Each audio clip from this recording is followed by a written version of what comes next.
CH500 Preventative Maintenance. Monthly checks. Check the cables for any fraying and replace them as necessary. Check all the connectors at the rear of the unit and ensure that they're clean and rust-free. Check the earth for each unit for dirt and rust. Replace as necessary. Check the voltage of the vessel to ensure that it's within the specified limits of the power rating.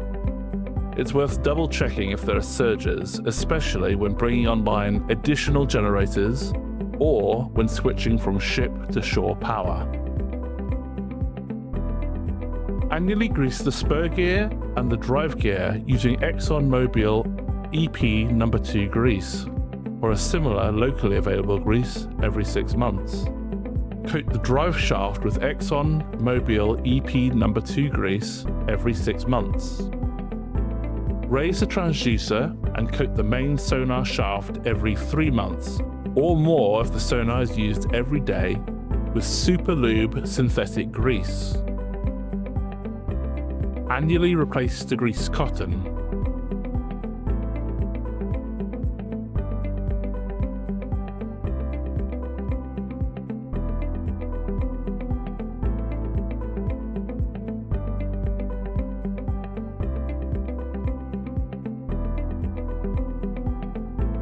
When replacing the grease cotton, ensure the cotton retainer is not screwed down completely.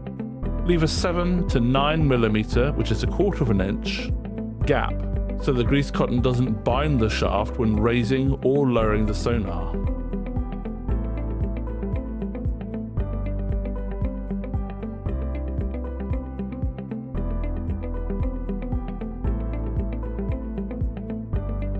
Inspect and replace the sound dome's sonar oil, if necessary, at every dry dock period. Cloudy or contaminated oil will shorten the lifespan of the sonar head, cause corrosion, and interfere with the proper operation of the sonar. Always use the correct sonar oil specified for the right sonar. The use of the wrong oil can cause performance issues with the sonar.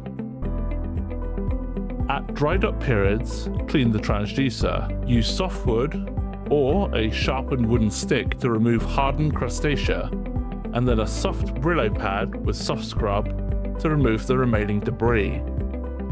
Using anything harsher or more abrasive may damage the surface of the sound dome cover, which will cause cracks in the sonar dome surface, leading to false echoes and interfere with the operation of the sonar. Inspect the upper and lower limit switches for excessive oil, damage, and debris, and clean as necessary. Don't use caustic chemicals which could damage the sensor or the shaft. Ensure the proper operation of the limit switches by raising and lowering the sound dome, while simultaneously visually inspecting the sound dome. The limit switches should automatically cut the raise-lower drive motor when they're tripped. Please note that there are new style limit switches that require replacement of the limit switch brackets. At the same time, monitor the motor to ensure its proper function, smooth operation, and that there are no abnormal sounds, vibrations, binding of the sonar, or any other unsatisfactory conditions. With special reference to the length of the shaft, it's important to check the time of the raise and lowering of the transducer. With a 400 mm, which is a 15.7 inch travel, it should take roughly 30 seconds. With a 250 mm, which is a 9.8 inch travel, it should take 20 seconds. The sonar will detect when it takes longer than this and cause an error state. Identify the cause of the slowdown and rectify it.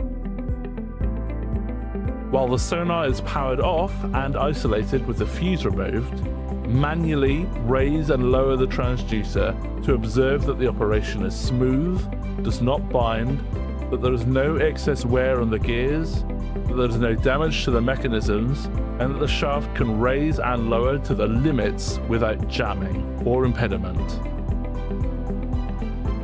That concludes this maintenance video. If you have any further questions, please consult the manual or call our technical support.